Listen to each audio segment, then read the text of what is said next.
right. Welcome back to Friends from Work. I've got good news and bad news.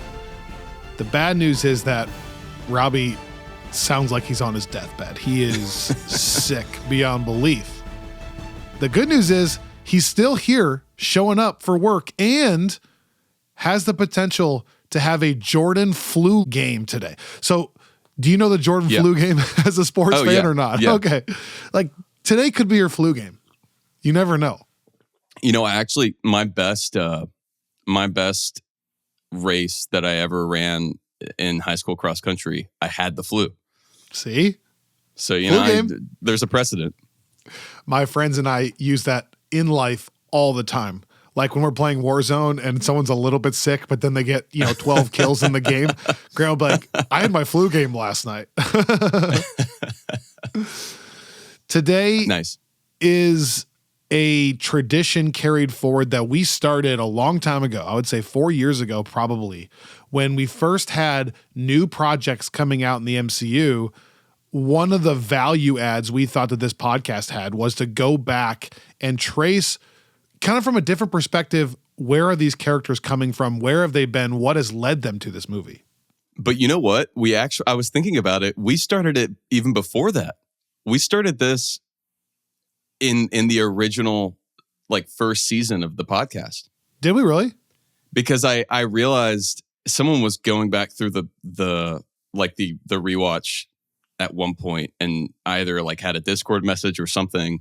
And I think we did it after each phase because we were really trying to tease out the narratives. So I think after before Age of Ultron, we were like, okay, here's where everyone is, and this is how they're about to converge. And then I think we did the same thing before Infinity War, maybe, or after Civil War. But I had just assumed it was new content that caused us to do it. But okay, I love that. I think that part of our original, our goal was to show people the value in tracing the in particular the Steve and Tony. And stuff. if we could get them to watch Thor: The Dark World, then that was cherry on top. And we did. Well, this is the saga so far for Captain America: Brave New World. One way that this has evolved is you need to check out our friendly reminder, our screen recap. It's basically, we put out a video on YouTube a couple weeks ago that is a shortened, really tight version of what we're about to talk about today. So if you've never seen any of the films or you're bringing a friend along who hasn't seen stuff, it's a great 15-minute way to say, hey, here's a little bit of background information for all of the stuff you're going to see in this film.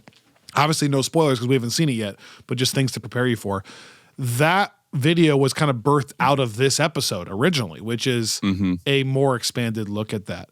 So we were talking before we started this about how do we want to do this particular film today. And I think the most fun and best way to do Captain America: Brave New World is to look at each character and their journey, because it's bringing together a few characters.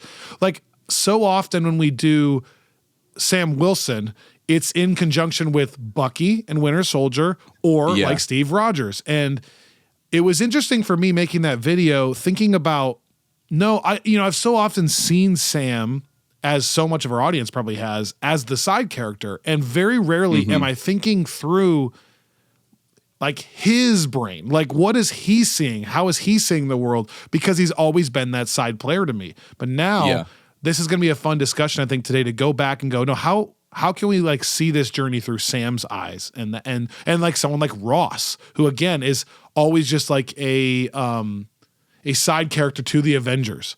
But what is his motivation? What is he thinking? Yeah. And I think this movie kind of sets up for that being a little bit unique and kind of a fresh take, because I don't do that very often. That's one of the things that I think I've really enjoyed about these, as we're putting these things together, going back and doing kind of curated mini watches, is not just getting prepared for these movies, but I think you can also, because of the way that the MCU has been structured, you can kind of try to create that feeling by only, for instance, if you only watch movies in the MCU where Tony appears, you can get the major story across the MCU, but you don't get all the context from the other franchises. But in a way, it then sort of it puts you in his perspective. Like if you've never met Doctor Strange until Tony meets Doctor Strange, then you're going to have no idea who that guy is, but he has no idea who that guy is. And so you kind of start to see how the world unfolds from that perspective. And I do think that it's really fun to do that here through these, especially like through the ground level characters here, because it's like from their perspective, like there is like we haven't seen any of the Guardians stuff, and we haven't really seen the full scope of like the Asgardian stuff even. And so it is all like it's a little bit more grounded, at least until Infinity War hits. So I think it's a fun exercise to kind of go through from that perspective. But I also realize, like looking at the characters we're going to be talking about today, and maybe this is by virtue of just the way that the shows were initially received, but you know, like Wanda, like the first two projects that we got out of the like post pandemic MCU were WandaVision and Falcon Winter Soldier. And I feel like that immediately elevated Wanda Maximoff to like a top tier character. Like I don't think people really thought of her that way pre Endgame, you know? No. Even that stinger at the end of Age of Ultron is so funny to look back on now, because not only does she look totally different, it almost feels like they had different intentions for that character in that moment. Oh, and, yeah. You know, her being introduced in that film, but I'm with you. Like she is not the main takeaway of that movie at all.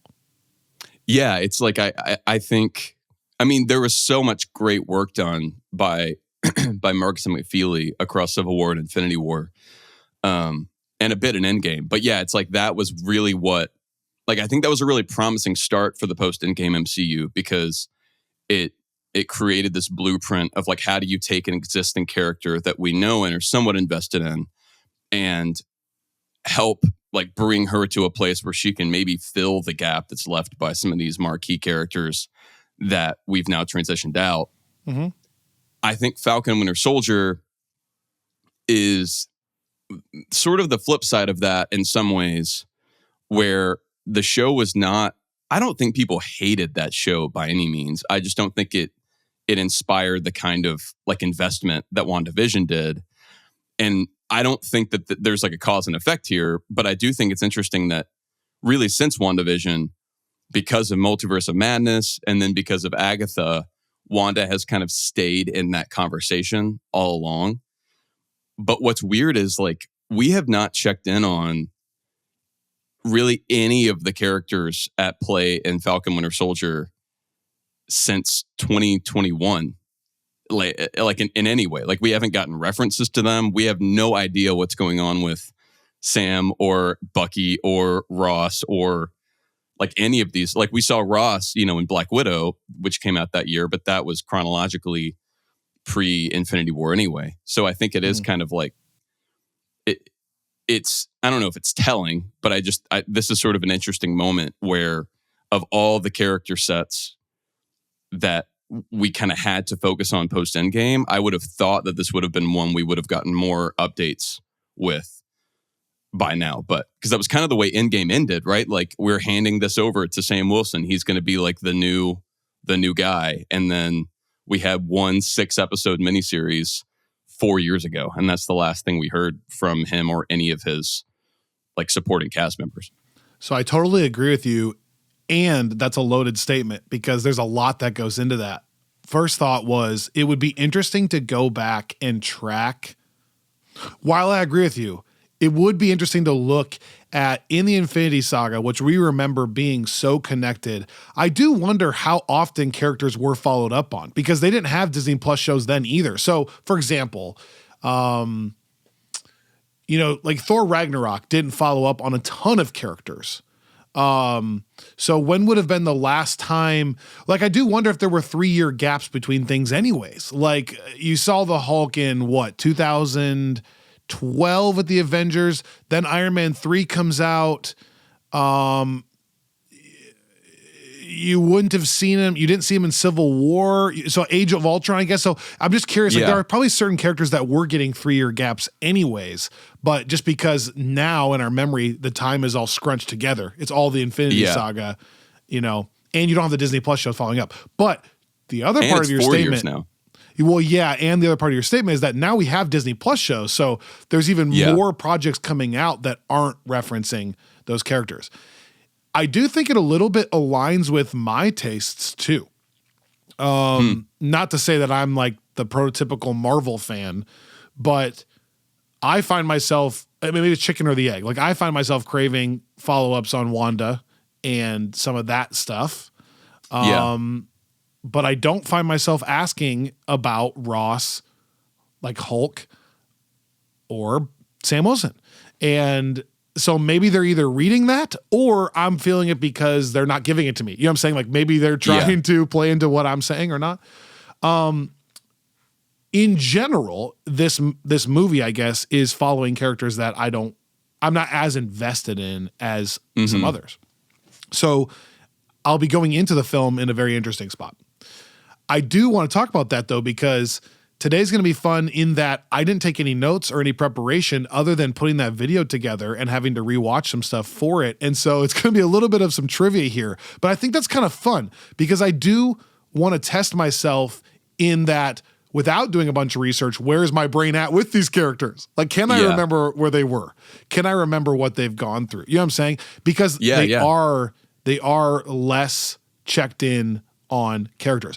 And then the last quick tangent is to your point though. Yeah, it feels like at the end of Endgame that might have been a bigger setup than it was. Yeah. Like, or like a setup that wasn't necessarily delivered on fully. And is that because that was the original plan, or was that because Falcon and Winter Soldier didn't work to the degree they thought it might? I don't know. Yeah, I mean, I do think one thing that was strange about Falcon Winter Soldier from a TV perspective, or from like a Marvel TV perspective, I think about the shows that have really worked the best, and I think by and large they've all been doing something pretty unique. Like WandaVision,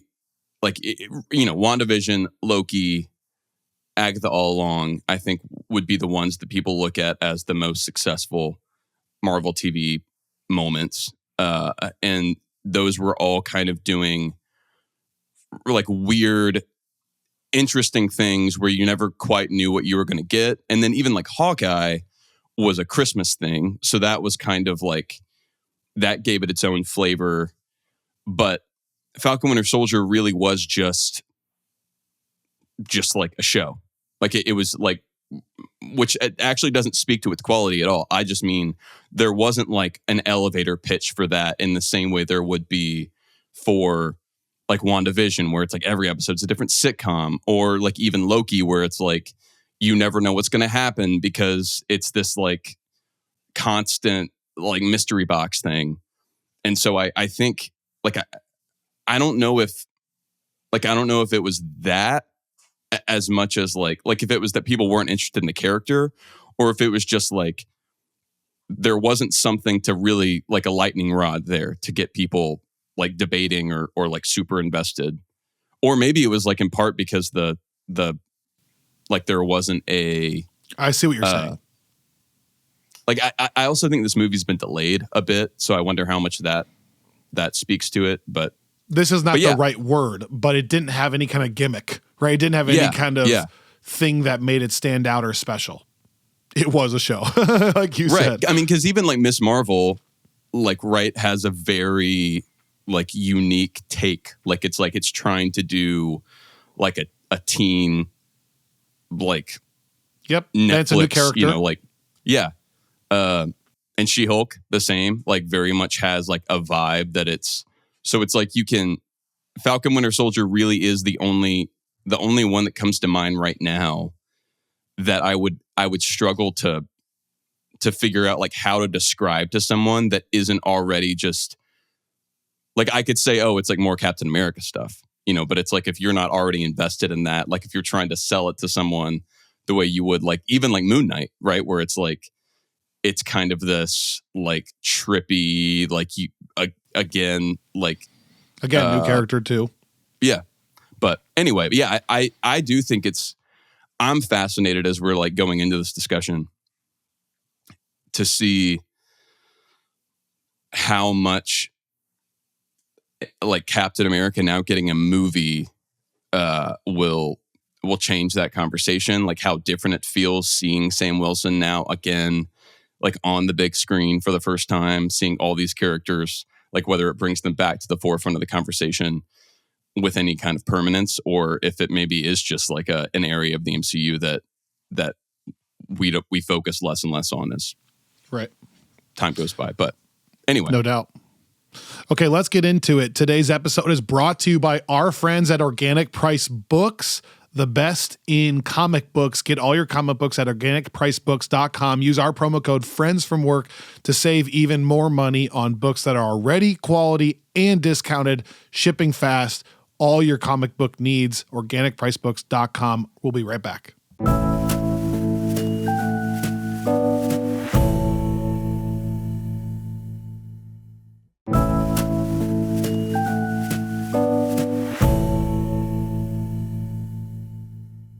So I kind of want to start with Ross and actually work from there toward Sam Wilson and some of the more major players.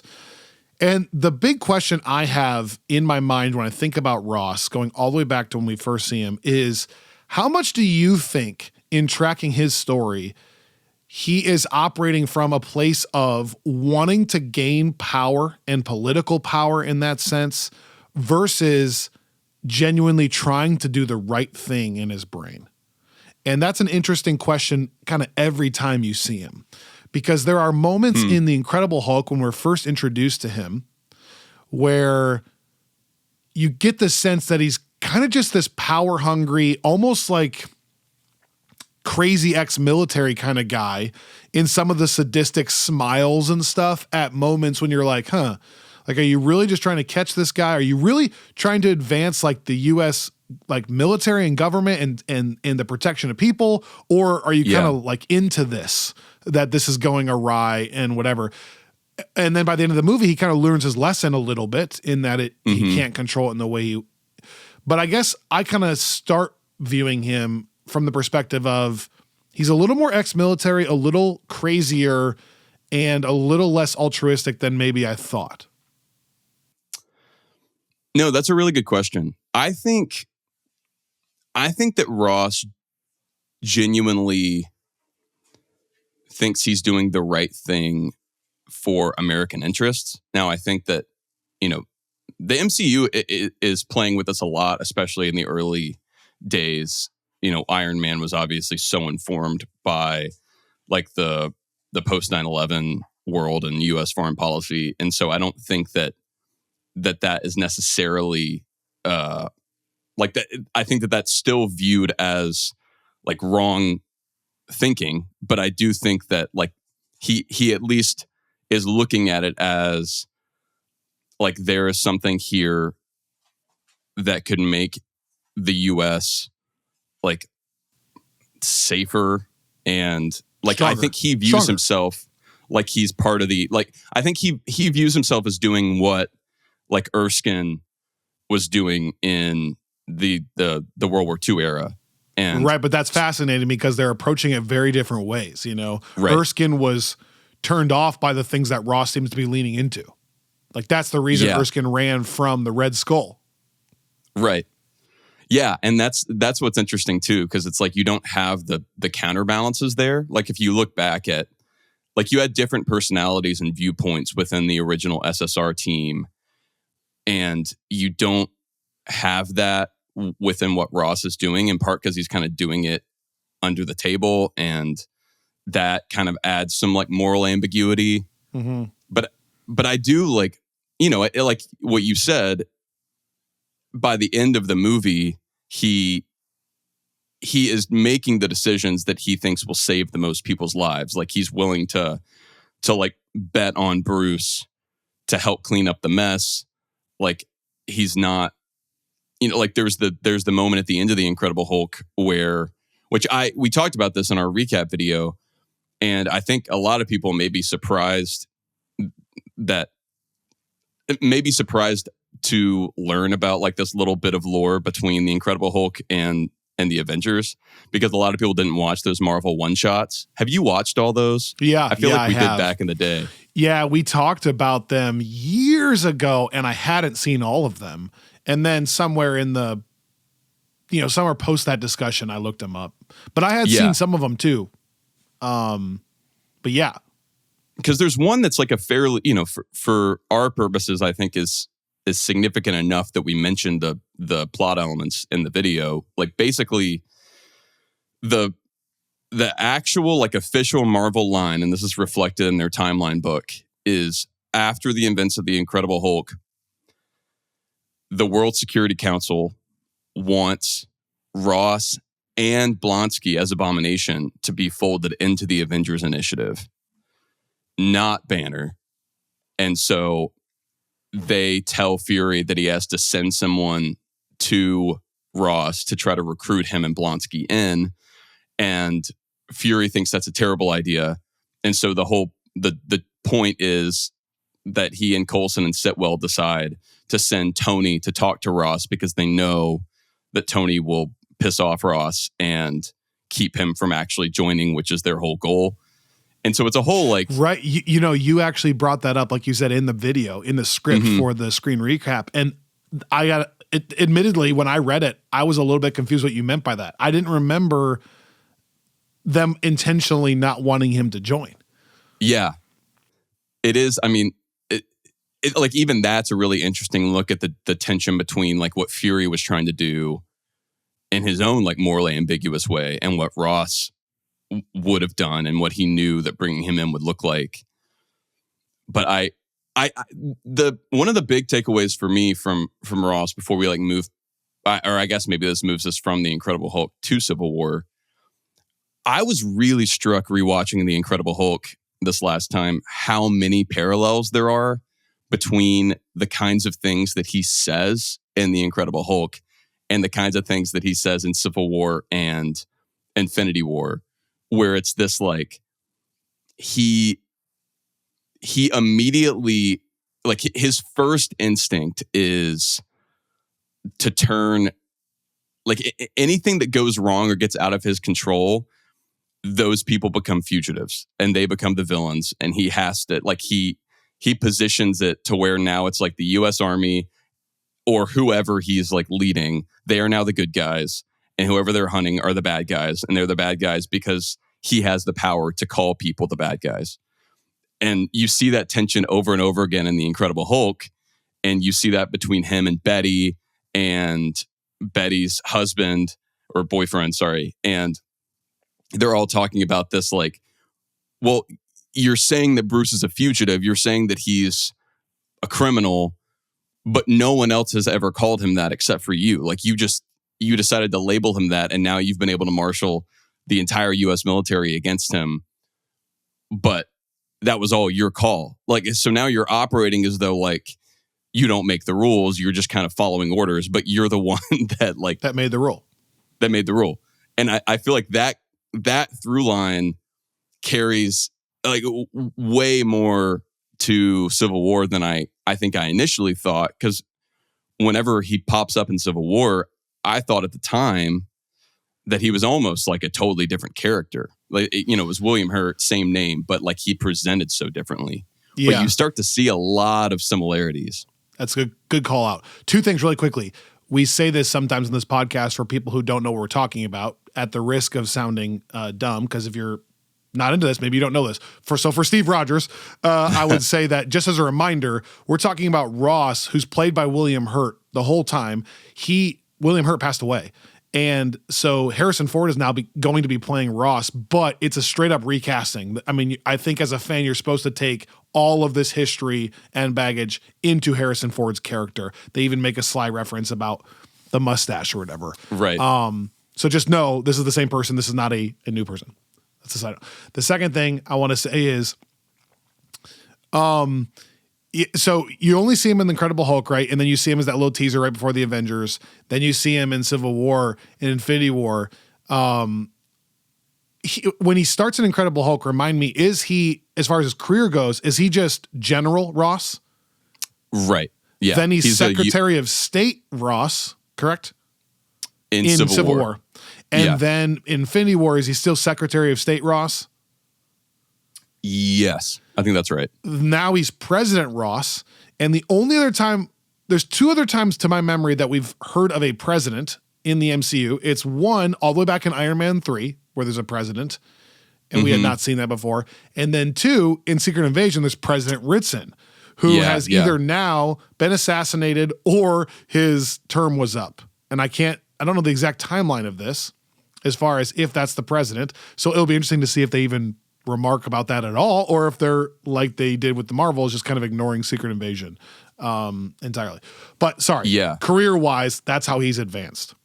Yeah, which I do think is that's a fair point to raise, though, because we talked about this, and I don't know how much, like, on the one hand, I don't think that they're going to expect people to have seen Secret Invasion of all projects. Like, I don't think that they want to expect people to have seen any TV shows that weren't like blockbusters.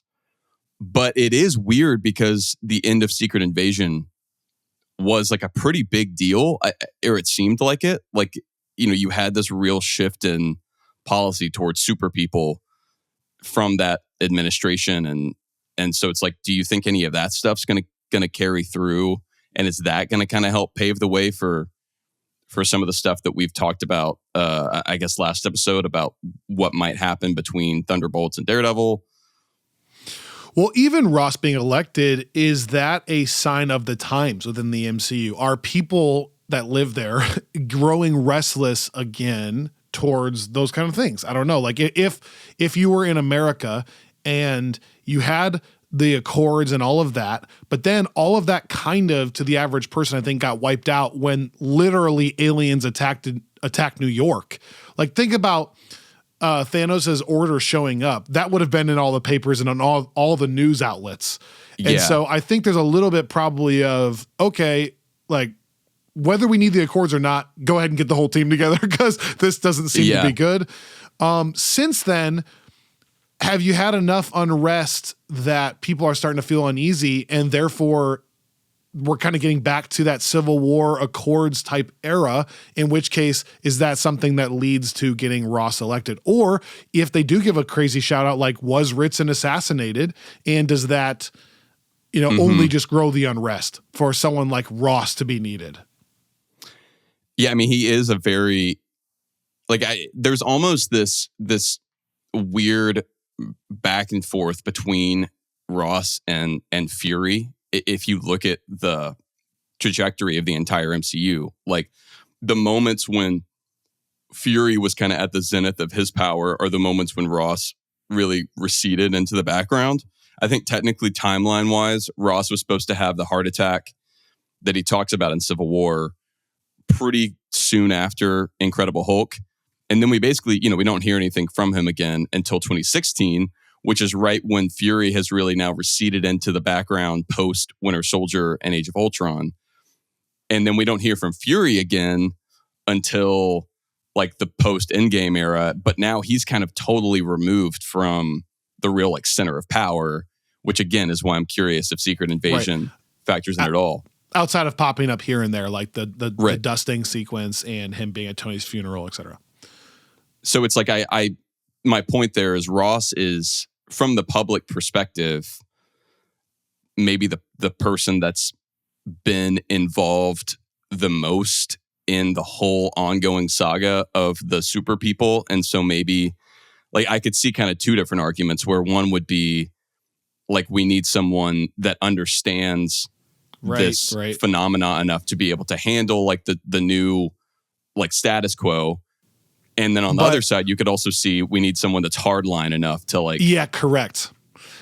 Not to try to mirror any kind of current political thing, but like, it sure feels like they kind of paint it in a way that Ritson was a little bit like, I don't want to say the word because it's going to have a negative connotation, but like a little bit, more gentle, soft president. And so I'm just kind of wondering if people are now feeling like they need like the ex-military general guy to vote for now. Right. who is literally going to turn into be he's a Hulk, that all of his experiments have led to him becoming a Hulk. And I don't think the people know that, but that's just how intense of like an ex-military guy he is, and he's voted in. So what does that say about the temperature of America in the MCU at that moment? One other thing about Ross, and then we'll move on. I find his line I think it's literally his last line in Infinity War, where he tells Rhodey to arrest them, so fascinating. Just because, Iron Man is off-world, and he was the person who had sided with you in the Accord. So like your kind of superhero teammate is gone. Yeah. And you just found out that this alien is attacking Earth. And it seems like these aliens are extremely powerful. This is not just like Space Dog. This is like people who know what they're doing. And yet, in that moment, Captain America goes out of his way, knowing he's a fugitive, to bring Vision, Wanda, and all these people back to the headquarters to help. And Sam. And his first thought is arrest them.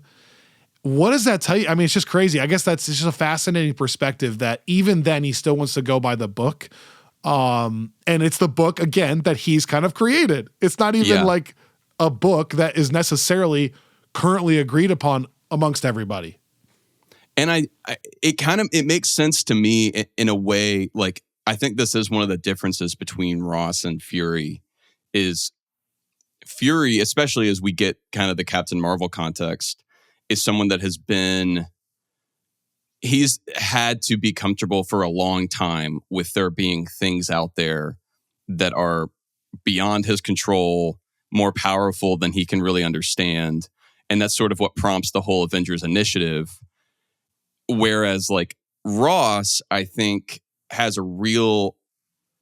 he has a hard time like not being the most powerful guy in the room. Right. Not being a part of it, really. Well, like Fury was fine to kind of like set it up and then a little bit back up, Well, and it's like, I think part of that is the sort of nuance of having to be a secret agent versus the chain of command that comes with military service, where it's like, he is used to being a general, like people follow his orders. And I think that like when someone like that is confronted, especially with someone like Steve Rogers, who is like the epitome of American war hero, you can see that there's probably a bit of Ross that enjoys the reversal, like enjoys the fact that he can be like, he can arrest Captain America, because at the end of the day, like he's still the boss. He's the guy. And I like, you see a little bit of that come out and just how much he enjoys like ordering. Good point. Like Rhodey around, but also I think it's why like Tony enjoys trying to like, which is one of my favorite sequences. Ross. Yeah. Call me at, I love putting you on hold or sending you to hold or whatever. And then everybody calls at the very end. He goes, don't. Sorry. It's like, no, I think. Oh, I miss Tony so much. He's so funny to me.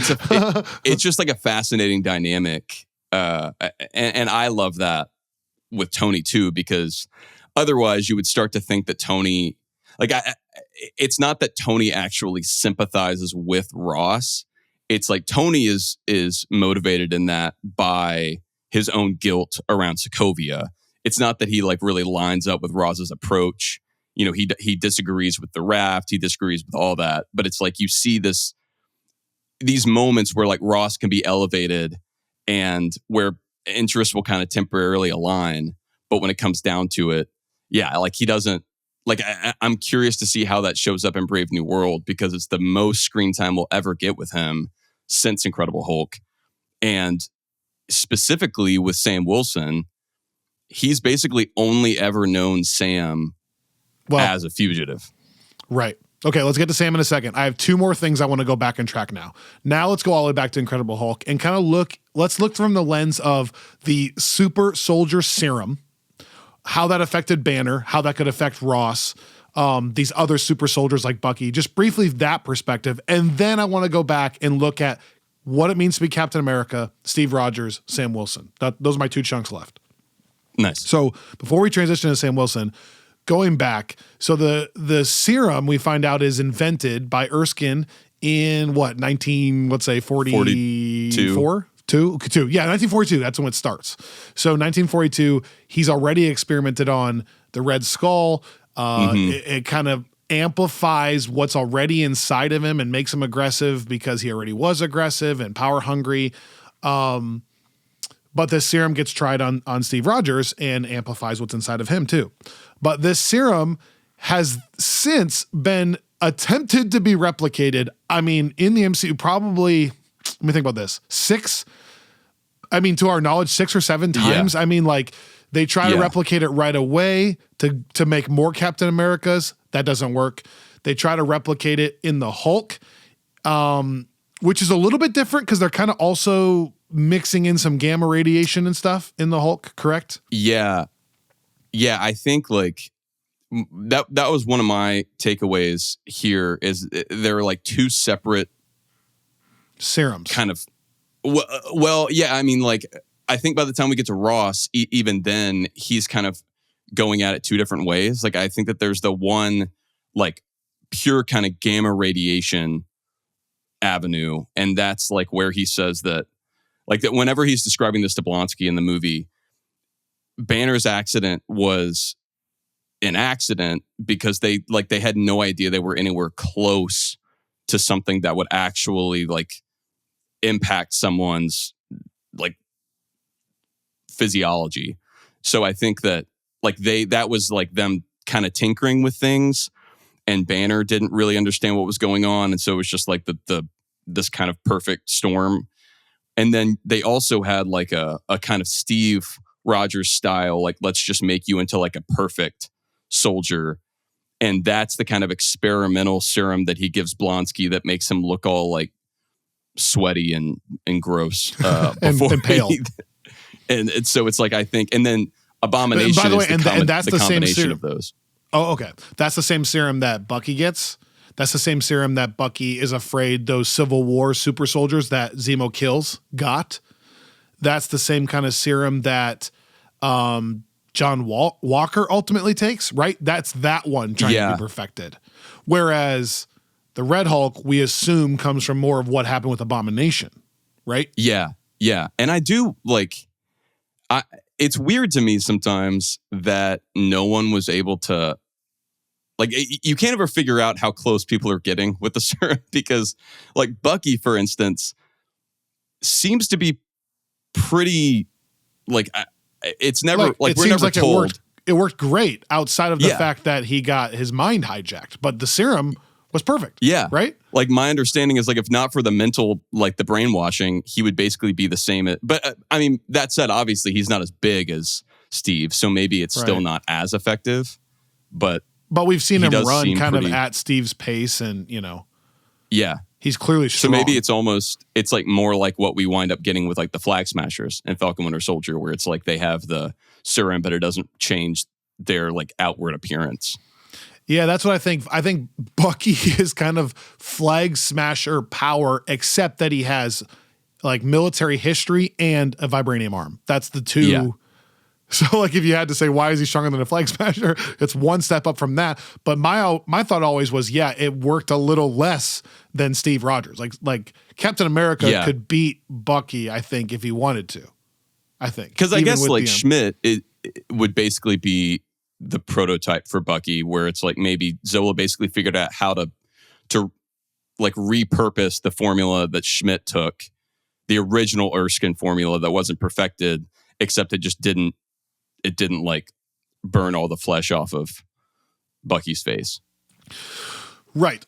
But the other side of the serum, we saw what happens to Blonsky when they kind of combine those. What I do find interesting is, Blonsky becomes the Abomination. We see Bruce become the Hulk in, like, Avengers. He's still a Hulk. Obviously, he's gone through his own transition on what that looks like for him. However, that's not really applicable to this film. Other than in She-Hulk, we find out that Jen becomes the She-Hulk because she gets some of Bruce's blood in her. Do you remember in She-Hulk? Oh, yeah. Is that at all because she also shares Bruce genetics? Or is the understanding that anybody with Bruce's blood, if it was directly injected into you, would become a Hulk version of themselves? Do you remember that? Because I think that matters. Yeah. I'm trying to think, like, when else have we seen a Hulk created and why? I do know. I mean, I'm getting confused between the comics and the MCU, but I think you're right. Like, I know that on the one hand, I think he says, like, you have my blood, Jen. Like you have my genetics. I think he says that in She-Hulk. I think it's this like on the one hand, I think that that's what allows for the transformation, but then it's also he's like he can't repurpose the cure quote unquote that he developed for himself for Jen because his is like locked into his coded to him. Yeah. So it's kind of like I think it's like similar enough, but not exactly one for one. But yeah, I think you're right. I think that like it does matter that they're related. So because I don't think that if any person injected that in, they would become a Hulk. Okay. Well, then the question just becomes, how did Ross become a Hulk and when? Yeah. Was Ross theoretically already a Red Hulk in Civil War? We just never saw him provoked. And if so, it seems like he has a very similar transformation that Bruce did in that he's totally normal until he turns into the Hulk. Like, that's how we're introduced to Bruce. Like, a normal guy doesn't look any larger until he's pissed off, and then he becomes the Hulk. And it seems like that's kind of what's happening in this trailer for Red Hulk. And so I'm just kind of curious how, when, and why for him, too, regarding this serum. Like, do you think it was in connection with... I mean, because in Black Widow, we find out that he's had, like, another bypass surgery again after the original one, because there's the line from Natasha, like, you're looking a little worse for wear. So it's like, is it like in recovery from one of these like heart attacks where Ross finally gets these like injections or something? A little bit of a Jane Foster. Is it a little bit of a Jane Foster thing? Like, he felt like he's dying, and that's... I like to believe that he became the Red Hulk pretty recently. It doesn't seem to make a ton of sense. Yeah. Like, if by the time in Black Widow, for example, or even Infinity War, I would think he would have been pissed off enough to do something with the Hulk in that movie. That's true. If it were like, if he had that in Civil War, he probably would have like suited up, for lack of a better term.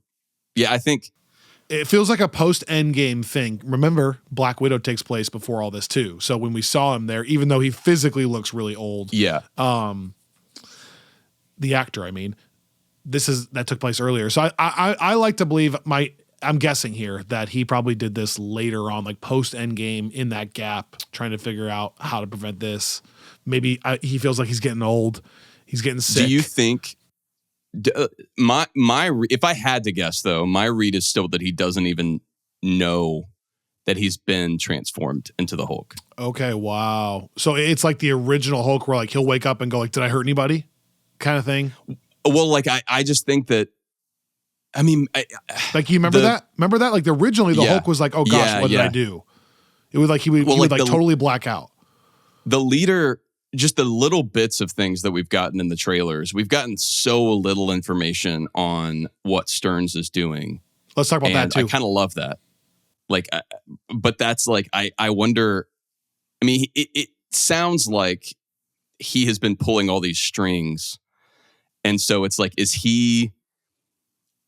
was he somehow responsible for like gamifying Ross and also like allowing him to become president? Like, was it all part of his plan? Like, I want this guy that I have control like my hooks in to now be the most powerful person in the world, politically speaking. Right. And could he have tweaked the serum enough that he can actually control the Hulk or something?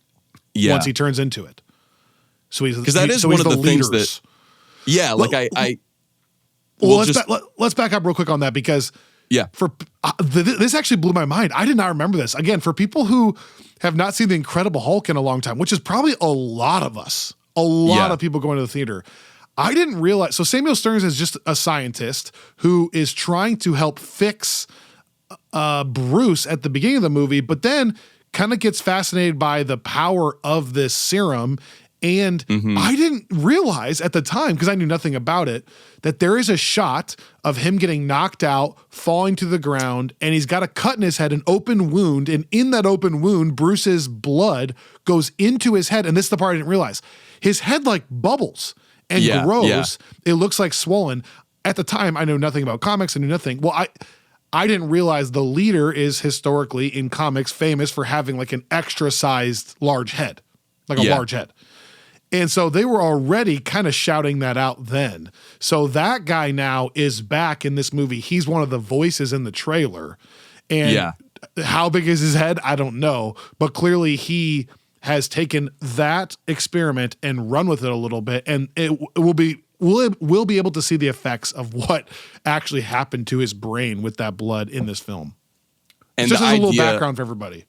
Yeah, no, I mean, the idea is that it's kind of the exact counter to the Hulk, where it's like the Hulk is all brawn and no brain, at least in his kind of original form. And the leader is like, it all goes to his brain. So it's like he was already smart and now he's got this crazy superpower intellect. But and he's not strong at all. It's just he's a genius. Right. That's at least like in the comics. He's not. Yeah, it's like, what if you put all of the Hulk's power just into your like mental processing? I love the idea of him being able to control the Red Hulk and him pulling the strings behind all of this somehow. Yeah. I mean, I think the other interesting thing about the Red Hulk that people may or may not know, I mean, it's sort of a recent invention-ish in the comics, like from the late 2000s. But for the longest time, the Red Hulk is a mystery character in the comics. You don't actually know who he is. And so that was kind of part of the thing. But then once you do know who he is, and even prior, it kind of makes sense. Like he is operating with a lot more consciousness. Like he's bringing this kind of soldier perspective, like a military precision to the way that he is fighting as the Hulk. And that I think is part of what separates him from Bruce, who's always kind of just like lashing out. And Bruce has different personas. But it's never quite that. Like, it's never like I'm on a mission, I'm an agent, like in quite the same way. And so I'm wondering. Like, and in the comics, is he president? The actual guy when it's revealed? No. And is it Ross in the comics? Or it is just Ross. Somebody else? Yeah. It is Ross. Okay. But it's not, I think, I don't think that he's supposed to be holding any office when that happens. But I think it is just like he, because the whole thing, like for the longest time in the comics, Ross was one of the main adversaries, like especially in the OG Hulk comics, because it was just the Hulk is running from the army. Like the whole premise was like the Hulk is like he's being hunted. He's ultimately kind of a good guy, but he's misunderstood, and so the army's coming after him. So like I think the whole kind of twist in the comics is like, well, now what happens when you make that guy a Hulk, where it's like he's becoming the thing that he's been hunting. And yeah, I think like all of that is it could go any number of ways, but I'm curious, like is he like brainwashed as the Hulk in Brave New World? Does he know that? Does he have control over, or does the leader have control over it? Like, because it seems like there's this whole conspiracy element going on within Brave New World. And I think that the question is like, is Ross part of that conspiracy or a victim of that conspiracy? Great question. So yes, you're going to see Ross, obviously now president. You're going to see the Red Hulk, which he transforms into. You're going to see the leader, and you're going to hear talk about this serum.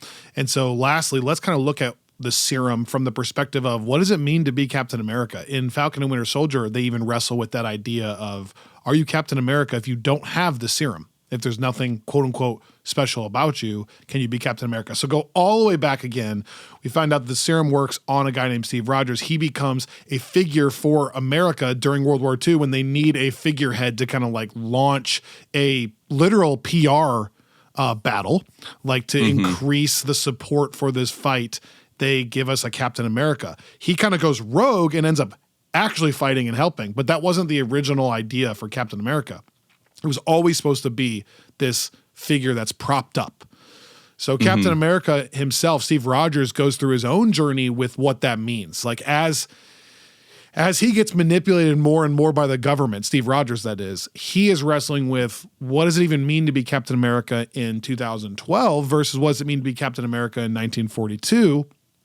And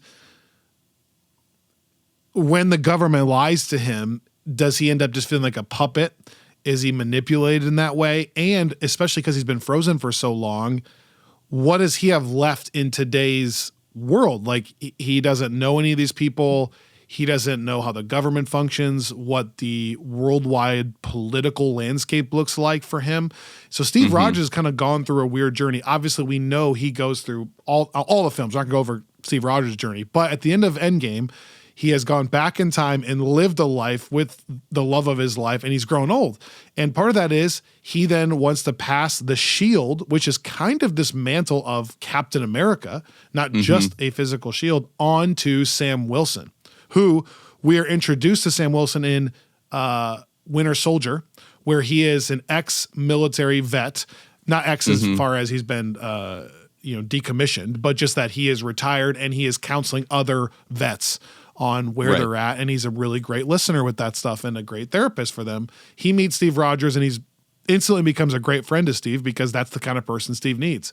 And so he kind of becomes Steve's right-hand man through all these projects. Like every time you see him, you always see him through the lens of he's a right-hand man who owes Steve a huge debt of gratitude. But in that moment in Endgame when he takes the shield, it's more than just taking the shield, you know? It's all of a sudden Sam Wilson's going to have all these questions of what does it mean to be black and be Captain America? What does it mean to not have a serum and be a super soldier and be Captain America? How would I blend my ex-military history in this like flying suit with how it could benefit as Captain America? Do I ever lean on the government? Do I ever lean on Steve for advice? Like, who is in my corner now if Steve's gone? There's a lot of things that would be going through Sam Wilson's head when he gets handed that shield. Yeah, I think I'm really looking forward to checking in with Sam because it's a character that I really grew to love over the years, particularly in the end of the Infinity Saga. And like we said, we haven't checked in on him in a while, but also it's like he's a character that has such a different experience and background than Steve Rogers did. And not just because of his race, which is a lot of the difference that Falcon Winter Soldier dealt with, I think, really well. But you also, like what you were just saying, the world he grew up in, like you look back at Captain America, the First Avenger, and Steve is like, he kind of wholly trusts in the US as like the good guys, because that's kind of like the beauty of that World War II mentality is it was very clear, like even in the conversation he has with Fury in the Winter Soldier, like we knew that they were the bad guys ultimately. And like, if we had to do some things that we weren't comfortable with, we knew that we had to do them because there's a kind of a greater good perspective. But really, it was like fairly black and white. And that's the world he grew up in. And then that's the world he kind of leaves behind. Like Steve doesn't go through like Vietnam and the Cold War and Desert Storm and all of these like these moments in US military political history where things start to get a little more gray.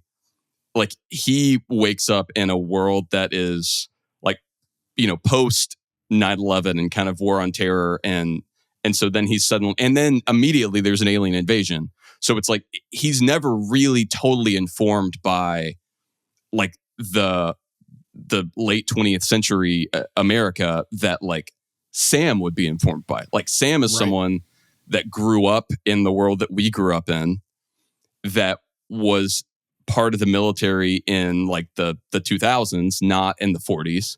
So it's like he has a very different, I think, much more like, I guess, less naive perspective initially on like what the US is, what it means to work for the government, what it means to be part of the military.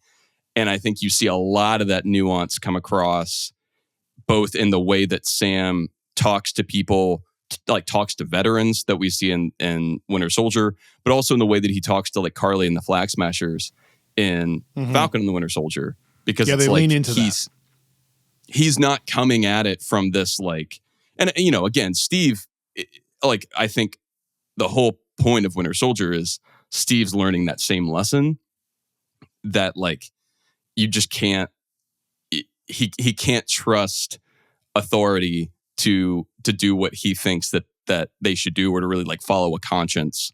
Like there's always going to be this kind of draw towards power at all costs. Which is really quick side note why it's our favorite thing ever and why we have a podcast, because the journey of Tony, who is so about himself and so anti all authority and like, how dare you tell me what to do, becomes the face of the government and authority. And Steve, who is everything you just said, starts becoming the person to question everything. Like, is that what we should do? Yeah. And it's like, wait, you were the guy that was literally created to follow these orders.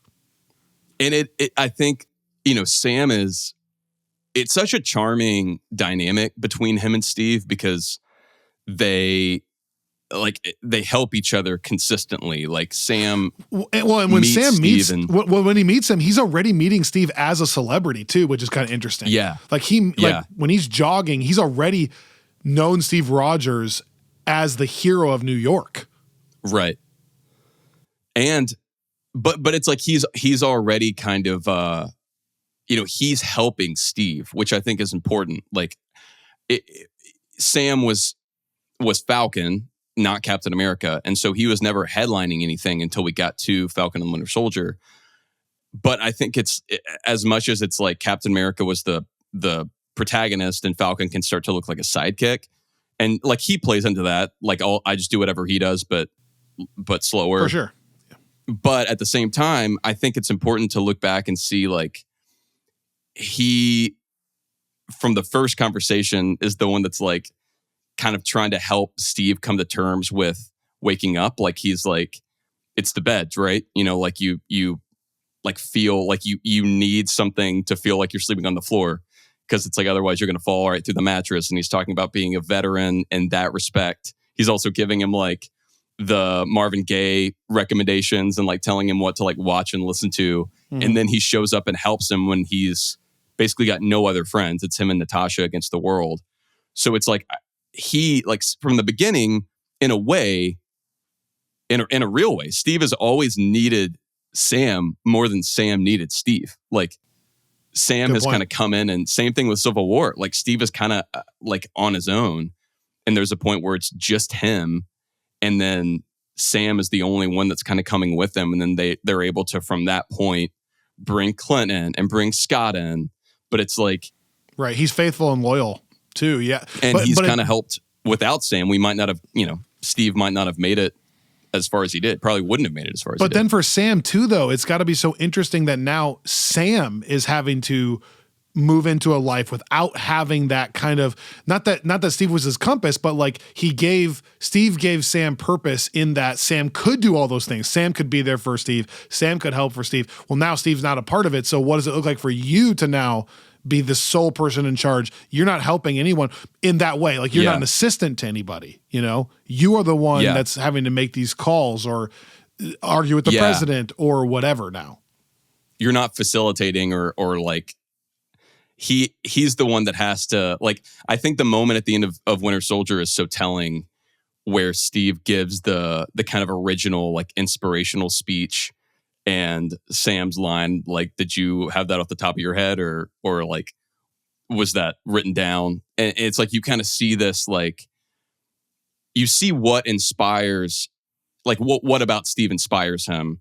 And then you kind of see him in the aftermath of Steve start trying to kind of like grow in that direction himself, and knowing that like he is also inspirational in his own way, that like he doesn't need Steve to necessarily be that for people. And I think that's why you see that moment over and over again in all of the promo stuff for Brave New World, with him saying, I'm not Steve Rogers.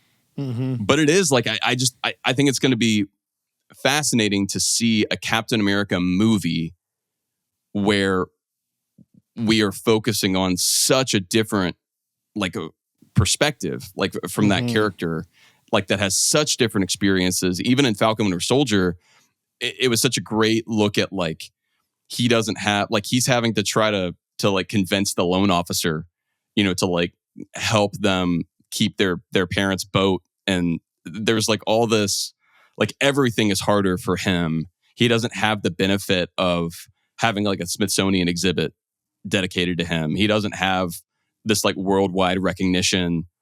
He doesn't have powers. It's like all of these things that Steve was kind of able to fall back on, Sam doesn't have. And beyond that, I was thinking, you look at Team Cap and the people that Sam would have been on the run with. Well, like Scott and Clint are still around, but they are both kind of during that period after Civil War, they both took deals. So they weren't part of the kind of rogue on the run Avengers. That was Steve, Natasha, Sam, and Wanda. Well, Wanda's gone, Natasha's gone, Steve is gone, and now it's really like it's and to clarify, Natasha's dead. Wanda, we don't know. She's missing. She's MIA. Yeah. And Steve grew old and theoretically could still be around for advice. Like we don't have confirmation he's dead, so that'll be interesting. But just clarify. But yeah, he doesn't have even the support system that Steve had. Like the Avengers team, even that we meet at the beginning of Civil War, that like Sam was kind of getting to know and work with, like they're all gone, and even Vision. Like most of the people that were on the team, even not just Team Cap. And so it's like even the version of like the Avengers that Sam got to know, like that's the table's kind of wiped clean. So I just think he is as alone as he really, like, as you can imagine, for someone that's now about to take center stage and have to deal with all this stuff. Like Bucky is still out there.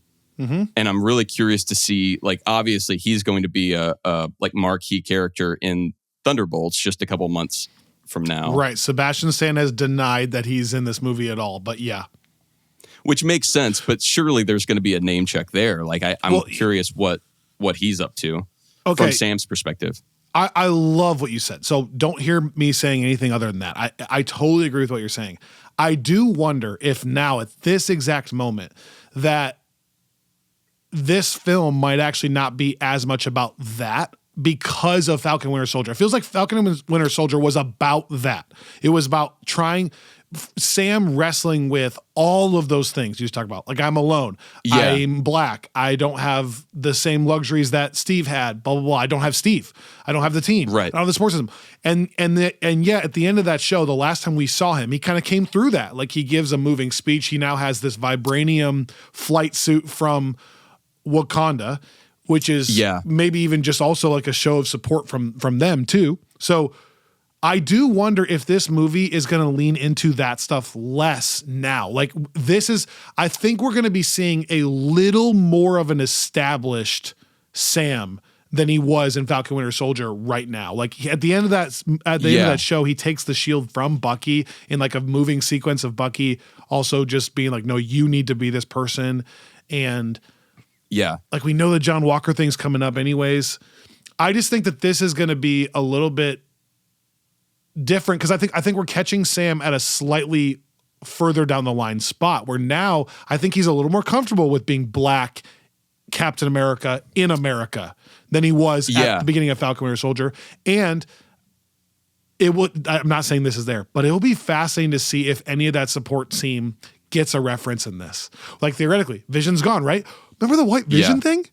Like, what about a shout out to the fact that maybe White Vision has merged with the Vision memories that we know and he's not gone?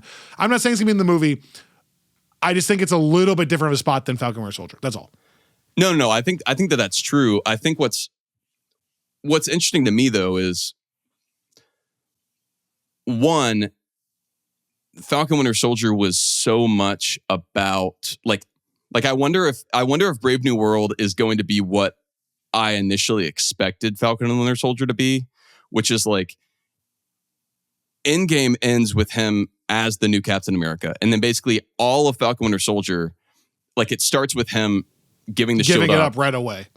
And then like slowly Like it basically ends with him in essentially the same spot that we thought he was in at the end of Endgame. Right. He's just more comfortable now, but yeah. So it's like we haven't actually seen him like it was as like Captain it was a America. drawn out version of that shield passing in Endgame, basically. So it's like, and I think the reason I was thinking about like the lack of support there too is it is very like he is not just in a role where it's not just like him reconciling the things that make him different from Steve personally. It's also like him reconciling the difference in the world now, where it's like in Falcon Winter Soldier, you don't really see Sam on the world stage until that very final scene when he's delivering that speech. Mm-hmm. But if you think about it, like Steve never had to do that. Like Steve was... Yeah, like, he was dealing with the military people and stuff like that, but he wasn't... Yeah.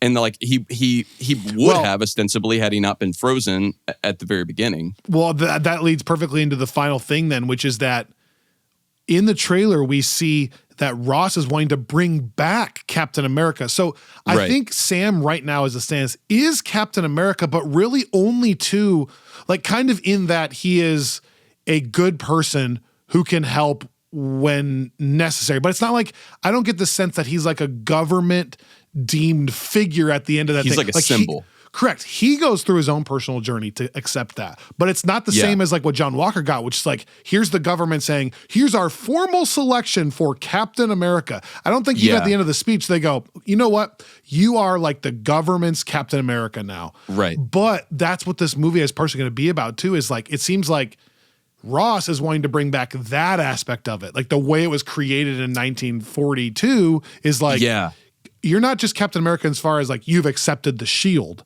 We now want to make you Captain America as far as like a military general, like that works for America. Yeah. Yeah. Like, I mean, and that's, or the American government, like how we deem it. That's what's like, yeah. I mean, like we never saw, I'm sure, you know, it could have happened. If it did, we'll probably get a shout out to it in this movie, but like we never saw Steve Rogers talk to an American president. We never saw him in the White House. Right. Like exactly. There's no, you know, like we saw Iron Man talk to the president. But like I think like Steve, because he like woke up and was just immediately thrust into being like a superhero, we never saw him really re-engage on that kind of formal level. And we never saw him have to do that like apart from his role as an Avenger. But that's my other question going into this. Like, would Sam consider himself in this moment as an Avenger? Or would he, like, are there Avengers? Like, we've asked this question a lot since the end of Endgame, and I'm not sure that we really have. I mean, do we know if there's anyone that considers themselves to be part of that team right now? We had this discussion during our bold predictions episode last week, which was so fun. I love it. But that is one of the things I think they've done really well at the end of Endgame is just actually leaving the Avengers in a spot that you don't have to ask that question. Like the Avengers kind of did their mission, but they kind of they ended basically. Like I don't think Doctor Strange would call himself an Avenger. I think Wanda's MIA. Like we've had this discussion, but the only person I can think of that kind of represents the Avengers is Bruce at this point. Would be like the president, the CEO of the Avengers at this exact second. And so what does that even mean? What does it mean to operate in a world where there aren't Avengers? But also, what does it mean to operate in a world where there aren't Avengers, knowing we have 2 Avengers films coming up and kind of like a Dark Avengers film coming up? So that's a fascinating thing too, for sure. Yeah. Well, and I wonder, I think the thing that maybe will be addressed here that I wonder about Sam, isn't it interesting that the Falcon Winter Soldier did end with this kind of very public moment? Obviously, he and Bucky are kind of on the same team in simpatico. And Sam does have relationships, at least ostensibly, with other figures like Scott, right? Who we know is kind of operating in the world. But we haven't gotten, I'm trying to think back. There may have been some like throwaway references. But I'm not sure that we've gotten any reference at all to Sam or Captain America, like Sam as Captain America, since the end of that show, have we? which is kind of. I hate when you do this to me because I can't remember. I think I mean, Hawkeye doesn't talk about it. She-Hulk doesn't. Miss Marvel doesn't. The movie that I kind of think would have. Deadpool only makes references to Steve Rogers. Yeah, and same with She-Hulk. I thought that like if there was going to be a reference, it would have been Wakanda Forever because of how because they gave him the suit too. Yeah, and it caught up with like sort of the U.S. government's response to Wakanda, right? And so you could have seen like if there were going to have someone involved, which maybe makes me think, well, or Secret Invasion. That's the other interesting one that like there was not even a passing reference to Sam. See, and that's what I meant by I don't think Sam Wilson at this exact second is like Captain America in that way. That like even Everett Ross from Wakanda Forever, that he would even feel like he needs to say, like, what would he say? Like, we're going to sick Captain America on you if you don't listen to us. Like, I don't think that that's his call right now. Like, he's Captain America in that he's accepted the shield internally. He's not Captain America in that the government is using him in any kind of way until this movie, maybe, or what that looks like, you know? And, you know, would he do that? Because it's like so much of his journey with Steve. Right. Well, that's the whole question of this film.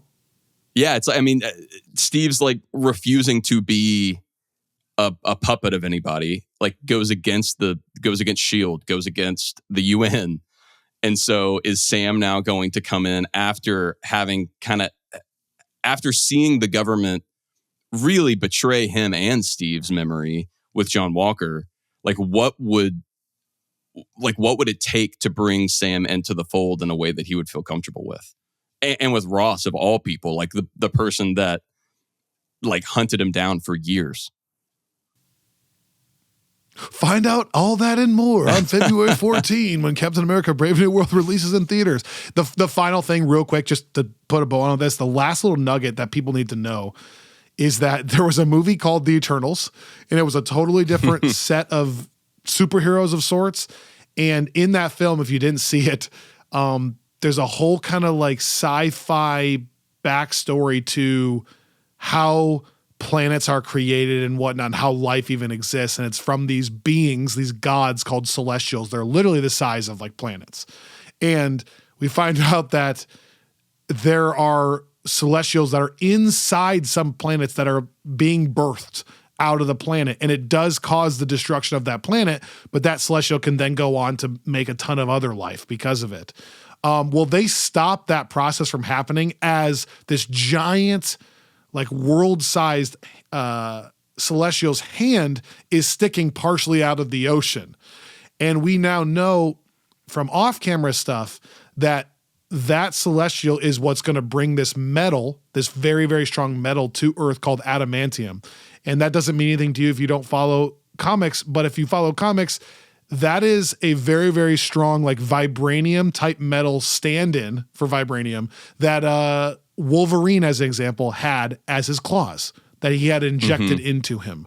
And so this very, very valuable, imagine if all of a sudden vibranium became a little more widely accessible.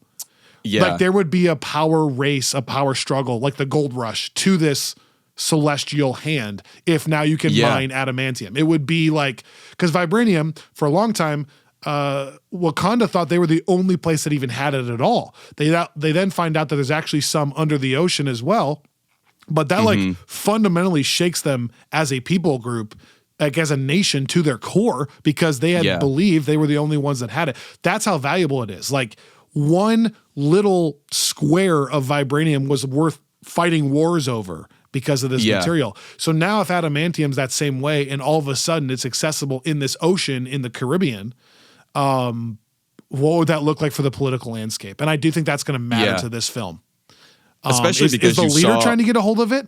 Is he trying to manipulate people? Is America trying to rush to own all of this?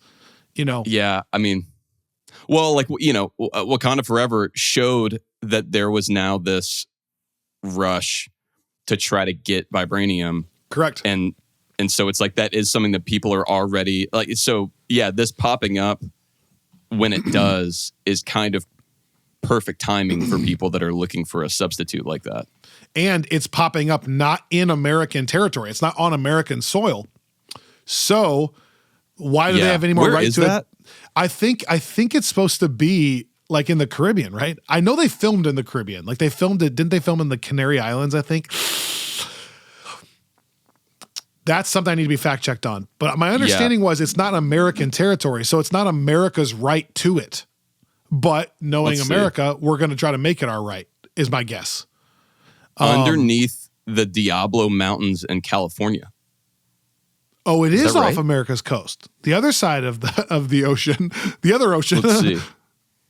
You're saying that's where it was filmed, or that's where that's supposed to have taken place? I think that's where that's the first thing that I'm seeing here. Either way, while you're fact checking. Oh, no. You know what? That's a comics fact check, which does make sense with what I know. But here's my point. Vibranium landed on Wakanda, so it was already their territory, and that's what helped grow their country. This is now showing up not necessarily in anybody's country, so there's going to be Indian a huge Ocean. political. So I'm wrong again. Yeah. It's not the Caribbean. Yeah, that makes sense. They say that popped up in the Indian Ocean, so it's not America's. But if it's that valuable, is it going to be a power race to it?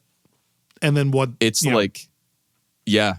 No, which is way more interesting. You're right. Like it would be, and going all the way back to the beginning was gifted with it. It landed on their land, so it's like, it's and ours. They can't. Yeah, and Wakanda's like the only country that would really like be coming in with an advantage, and they're not going to be interested in going after that because they have vibranium. So you're basically going to. It'll just in that way, it will kind of feel like a callback to the early MCU. When it's back to, and with Ross especially, where it's like he sees this opportunity for power and thinks that it's the best and safest thing if the U.S. is the one to have that power. That's right. Wow, I feel good. All of that is setting me up for this movie, which is coming out really soon now. I don't know the exact date of this release, so don't quote me on it, but we're talking really soon. Next week's episode Valentine's of this podcast. Day. Yeah, well, yeah. I know the exact date of the release. I don't know the exact date this episode's out. So, fair.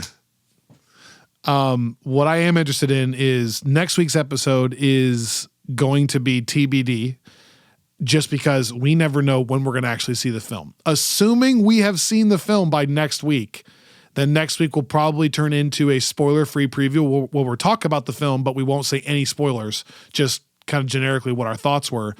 If we have not seen it, I think there's some room to do a fun mailbag, and we'll announce that on social media and stuff where you guys could call in questions before we see it, and we can discuss this further. This has been, my closing statement will be, this has been really fun though. As I mentioned, these are characters that I'm not as up to date with. And so going back and making the video on YouTube and then doing this episode is actually helping get my mind right. And so I'm getting more and more excited, but also more and more prepared for what this movie could look like. Like even just talking about the Celestial there in the Adamantium, like that's a fun idea. Like that's what they were doing in the writer's room. You know that. Like, okay, so now if this does have Adamantium, what would that mean? You know, like who wants it? How can we get it? Who has territory? You know, and like, does the leader try to manipulate all of it to get it for America because he owns the president, you know, or whatever? Yeah. How does that play into Thunderbolts? Does it play into the Dark Avengers? Does it play into what JLD is trying to do? What Val's trying to do? Does it, you know, does it have anything to do with, is Daredevil aware of this? Like we're about to enter a really fun era here, you know? So, okay. Next week will be really fun too. We don't know what it is, but stay tuned. Thanks for listening to this podcast. Thanks for subscribing. Your support means the world to us. We are so excited for this film that's upcoming and a bunch of stuff that's upcoming in the MCU in 2025. And so thank you. We'll see you right back here, same time, same place, here on Friends from Work.